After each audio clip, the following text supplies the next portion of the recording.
નમસ્કાર, good morning. આપ જોઈ રહ્યા છો ન્યૂઝ ફોર ઇન્ડિયા. તલોદ તાલુકાના ખેરોલ ગામ જાનૈયાઓની કારમાં એકાએક આગ લાગવાની ઘટના બનવા પામી છે. આજરોજ ખેરોલ ગામે લગ્નમાં આવેલ જાનૈયાઓની કારમાં શોર્ટ સર્કિટના કારણે આગ લાગતા અફરાતફરીનો માહોલ મચી જવા પામ્યો હતો.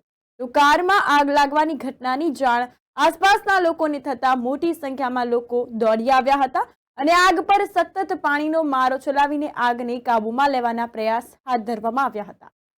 ચારેય બાજુ આગ ખૂબ વિકરાળ બની હતી. લગ્નની સિઝન ફૂલ ચાલી રહી છે અને ત્યારે ખેરોલ ગામે જાનૈયાઓની કારમાં આગ લાગતા આ લગ્નનો અનેરો ઉત્સવ એકાએક ગમગીનીમાં પરિણમ્યો હતો. આ દરમિયાન આ ઘટનામાં કોઈ અનિચ્છનીય બનાવ નથી બન્યો તેવું સામે આવ્યું છે. ત્યારે જાનૈયાઓ અને દીકરીના માતા પિતાએ રાહતનો શ્વાસ લીધો હતો. તલોદ તાલુકાના ખેરોલ ગામે જાનૈયાઓની કારમાં એકાએક આગ લાગવાની ઘટના બની અને ખેરોલ ગામે લગ્નમાં આવેલ જાનૈયાઓની કારમાં શોર્ટ સર્કિટના કારણે આગ લાગતા અફરાતફરીનો માહોલ મચ્યો. કારમાં આગ લાગવાની ઘટના જે બની છે ત્યારે આસપાસના લોકો ઘટના સ્થળે ઉમટી આવ્યા હતા. દરમિયાન જો વાત કરવામાં આવે તો પાણીનો મારો ચલાવીને આગને કાબૂમાં લેવાના પ્રયાસ હાથ ધરાયા હતા. હાલે લગ્નની સિઝન ચાલી રહી છે ત્યારે ખેરોલ ગામે જાનૈયાઓની કારમાં આગ લાગવાનો આ બનાવ બન્યો હતો.